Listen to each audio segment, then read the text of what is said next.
So I've been thinking about that. I've been thinking about it in the endless cacophony of political harangue going on in our country, which seems to have sucked up so many quote-unquote evangelicals, to the degree that when I do these interviews, people ask me things like, what do you think of Christian nationalism?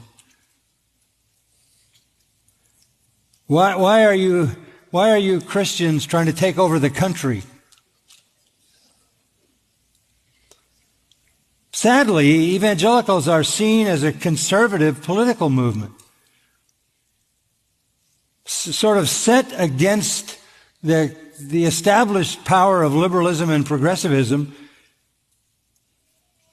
We are being accused of being a kind of revolutionary group that has political objectives for power, so that we can take control of the levers of power in this nation and establish our own traditional view of morality as the required standard of living.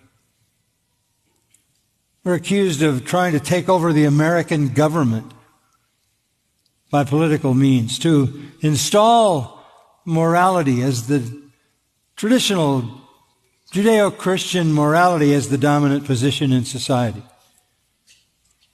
So we are being basically rejected, not for our identification with Christ, not for preaching the gospel, but for traditional morality and political ambition.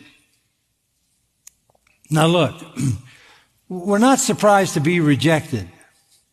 Yes, our Lord said we would be hated. He said we would be persecuted. He said we would be rejected. He said we would be jailed, looking at Christian history. He said, and we would even be killed. The question is, for what? For what? Well, let's go back to John 15, where Jesus lays out very clearly the answer to the question, for what? John 15:18. He says to his disciples, if the world hates you, you know that it has hated me before it hated you. If the world hates you, you know that it has hated me before it hated you. If you were of the world would love its own. But because you're not of the world, but I chose you out of the world, because of this the world hates you.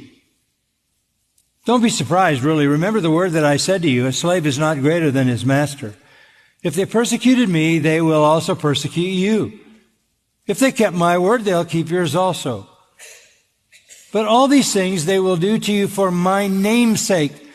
When you're persecuted, it's going to be because the name of Christ means something. You're being persecuted for my name, for you're identifying with me and my message of the gospel. And verse 21, he says, and they do not know the one who sent me. They hate me, and they don't know the one who sent me. If I had not come and spoken to them, they would not have sinned. But now they have no excuse for their sin. He who hates me hates my Father also. Why do they hate Jesus and the Father? Because he exposed their what? Their sin. Their sin.